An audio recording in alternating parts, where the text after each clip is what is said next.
మనకి వెళ్ళు, కొండ చుట్టూ గిరి ప్రదక్షిణ చెయ్యి. నాకు నమ్మకం లేదన్నా. వస్తది.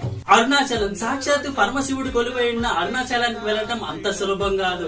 మనం చూసుకున్నట్టయితే అనుకున్న వెంటనే ఎన్నో గుళ్ళు వెళ్ళుంటాం, కానీ అరుణాచలం విషయానికి వస్తే మాత్రం చాగట్టిగా చెప్పినట్టు జీవుడు అరుణాచలానికి వెళ్ళక ముందు, అరుణాచలానికి వెళ్లిన తర్వాత చిత్రగుప్తుడు అనే అతను గీత గీశారన్నమాట 100% నిజం. ఎందుకంటే మనం చూసుకున్నట్టయితే అరుణాచలానికి వెళ్ళాలంటే, పరమశివుడిని దర్శించాలంటే ఖచ్చితంగా ప్రత్యేకత ఉండాలి, ఖచ్చితంగా అర్హుడై ఉండాలి. అర్హుడు తన జీవితంలో చేసిన తన న్యాయ అన్యాయాలు అన్ని పరిశీలి అయిన తర్వాతే అక్కడి నుంచి పిలుపు అనేది వస్తుంది. మరి ఎంతమంది వెళ్ళారు, ఎంతమంది వెళ్ళలేరు? పవిత్రమైన అరుణాచలాన్ని దర్శించిన వాళ్ళు ఎవరైనా ఉంటే కామెంట్ చేయండి.